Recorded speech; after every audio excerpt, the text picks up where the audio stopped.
Rodrygo to Manchester City. It's looking like a potential. It's looking like a potential deal. Is it going to happen?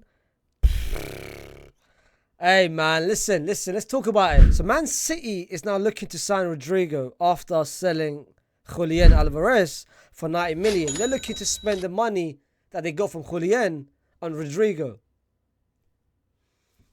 Are we buying that? That's what every reporter's saying. That's what Felix, he tweeted. And major news is about to happen in the next couple of days. And everyone is saying it could be Rodrygo potentially leaving Real Madrid. Listen, let's talk about it in this video. Before I go any further, don't forget to like, share, and subscribe. By the way, I fixed the mic issues between me and you guys. I'm gonna tell you guys a secret. The last 2 videos that I've been recording, this was never on.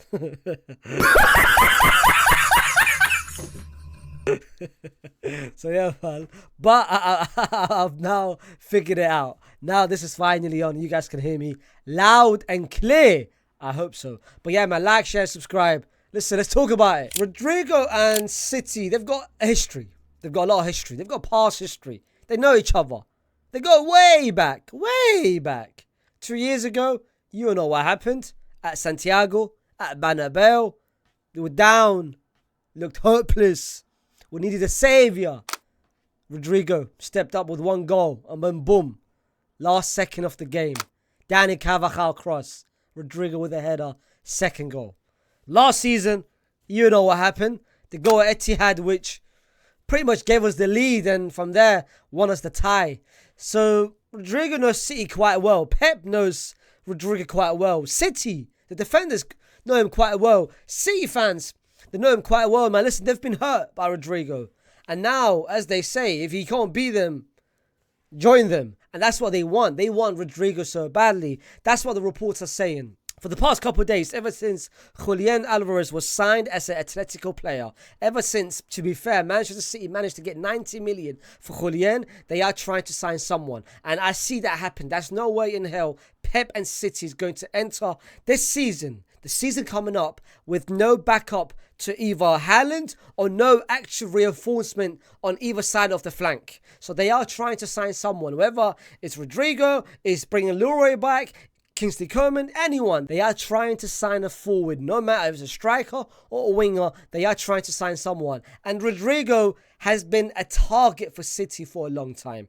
And Pep, he's been a fan of Rodrygo. He's been a fan of him, bro. Everything about Rodrygo, it screams Man City. Rodrygo, in my opinion, over the past 2 years, over the past 3 years at Real Madrid, he's never really fulfilled the absolute potential and the ability that we all know he can feel. He hasn't. Because let's be real, everyone knows his natural position is the left wing. Everyone knows. I know, you know, my family in Iraq knows, your mom knows, your auntie knows, everyone knows that Rodrygo plays at his best, at his absolute best on the left-hand side.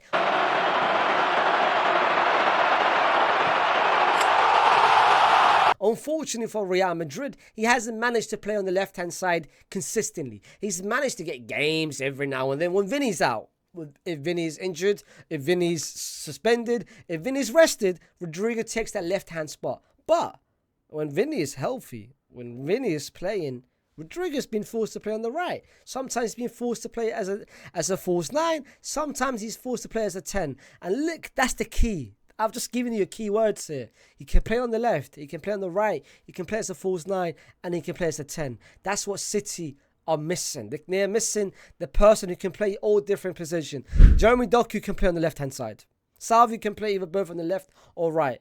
Grealish can really play on the left-hand side. Phil Foden can't play on the left. I mean, England was the biggest demonstration of that. KDB mainly is a 10. So they don't have Julian Alvarez, at least provided the versatility in the sense of he can play as a backup to Haaland. He can play on the left sometimes. He can play on the right. And he played the beginning of last season as a 10 for the replacement of Gundogan. So Rodrygo ticks every single box in terms of being versatile.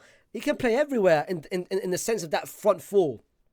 On top of that, Rodrygo's ability and talent is double what Julian Alvarez is, bro. Rodrygo is honestly, in my opinion, one of the most complete forwards there is. His finishing is one of the best in the world. I've seen it firsthand.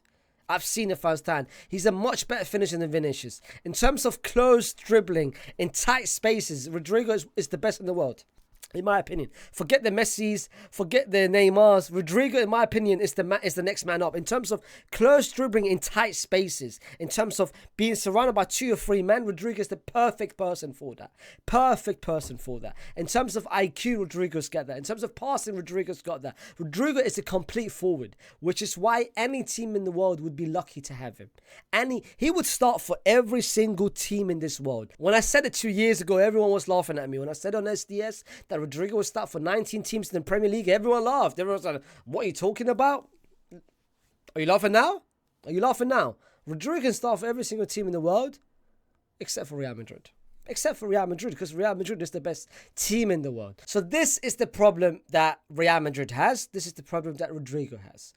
Real Madrid cannot give Rodrygo the keys and luxury to play on the left-hand side. We can't. Let's be real, we can't. We can't sacrifice Vinny. And even the person next man up is Mbappe. We can't do that. So Rodrygo is really being forced to play either on the right, or as a false 9, or as a 10 every now and then if we change the formation. So the left-hand side is occupied. You're not taking that one. Now that becomes a concern for Rodrygo, because Rodrygo, the moment he plays on the left, can showcase himself as one of the best players in the world. In the world. When he plays on the left, Neymar-esque, bro. Nothing can stop him on the left-hand side. Nothing can stop him on the left-hand side. That's a massive, massive difference. Rodrygo, for me, is one of the best wingers in the world. But when he plays on the left, he's one of the best players in the world. That's the difference that he gives you. That's a massive difference between Rodrygo on the right and Rodrygo on the left. Massive, massive difference. Because when he plays on the left, it unlocks everything in his game. His game becomes much, much, much more suited and much, much more complete when he plays on the left. So this is the problem that Real Madrid have, because they can't give him that. For next season, Real Madrid, the reports have just come out today that Real Madrid is looking to be playing with the 4-3-3 heading into next season, which means Rodrygo will be starting.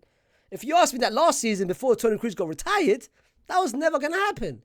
But now with Toni Kroos' retirement, there's a chance of Rodrygo starting, and now potentially, most likely, heading into next season, Rodrygo will be starting on the right-hand side. However, if you ask me, Faysal, would you want Rodrygo to start? No. Faysal, what would you want the formation to be next season? Diamond formation. Who would you want to start Camavinga? The 4-man midfield, the exact same team how it ended last season. I want the same exact team this season except for 2 changes. That's Camavinga for Toni Kroos and Mbappe for Rodrygo.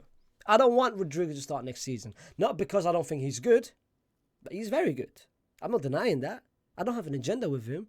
I don't have a problem with him. He's very good. But the diamond formation is much more suited to us. It unlocks more profiles in our team. Let's be real. In terms of defensively, we are much more protected. Building up, we are in a better shape. So the diamond formation, for me, is the most crucial part of Real Madrid. Because there's going to be tweaks into what this diamond formation will be this season compared to last season. Because last season, Toni Kroos carried a lot of the system of diamond formation. This time around, that has to be shared between all parties in that midfield. Whether that's Tchouaméni, Camavinga, Fede or Jude. So that's why I want to stick to the same original formation as last season. I don't want to go back to 4-3-3. Because 4-3-3, in my opinion, isn't going to really be effective. It's not going to be impactful to our team. Yes, Rodrygo can start, but really, are we willing to sacrifice the shape and the system of the team for Rodrygo? I don't want that. So now this becomes a question mark, because Rodrygo, if we were, for argument's sake, if we were going to, let's say, not 4-3-3, let's play the diamond formation. Because I do think at one point this season, September, October time, Carlo Ancelotti will say to himself, you know, this 4-3-3, yeah, allow it, man. Let's just go back to the diamond formation. And once this happens, what happens? Rodrygo will be on the bench. Now the question comes to you. Is Rodrygo willing? That's a question.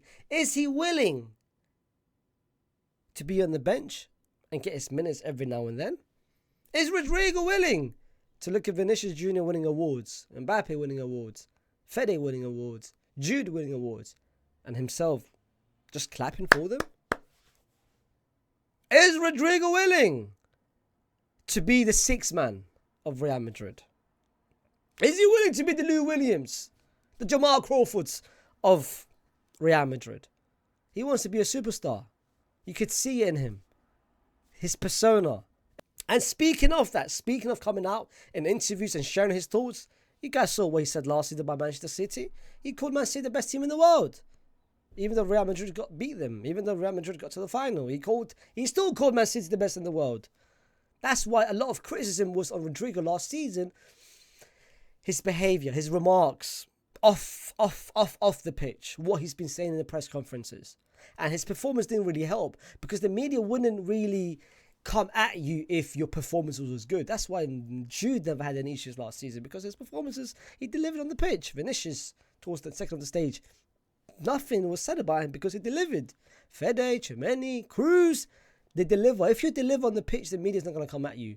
The media are hoping for one little bad performance and then they'll come after you. Look at Jude in the Euros. A couple bad performances, boom, they came after him.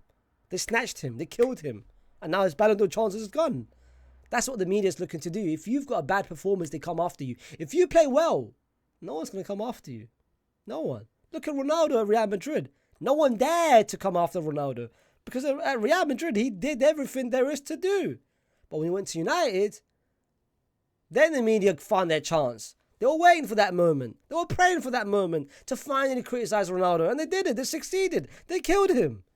All the narratives and all the little media stuff. Look at Ronaldo's reputation now. But this is what I'm talking about. Rodrygo didn't really help himself last season. But let me ask you a question. And I'm going to end the video on this question. I'm not going to answer it myself. I'm going to let you guys answer it. Put it down in the comments what your answer is. I'll give you my answer in the next video. But yeah, give me your opinion in the comments of what the answer is to my question. If Man City approached Real Madrid this month and said to Real Madrid, we'll give you 150 million, what would your answer be?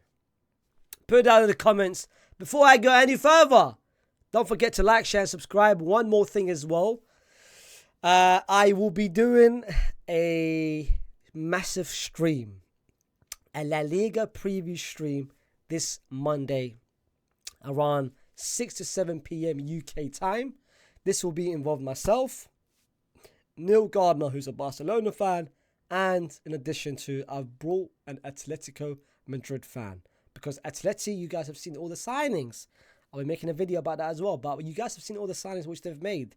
So next season, they are going to be serious. For that reason, on Monday, there's going to be a massive stream where we're going to be predicting the upcoming La Liga season. So many different categories, so many different topics. I will give our prediction myself, Neil, who's a Barcelona fan, and a special guest as an Atleti fan. So stay tuned to that.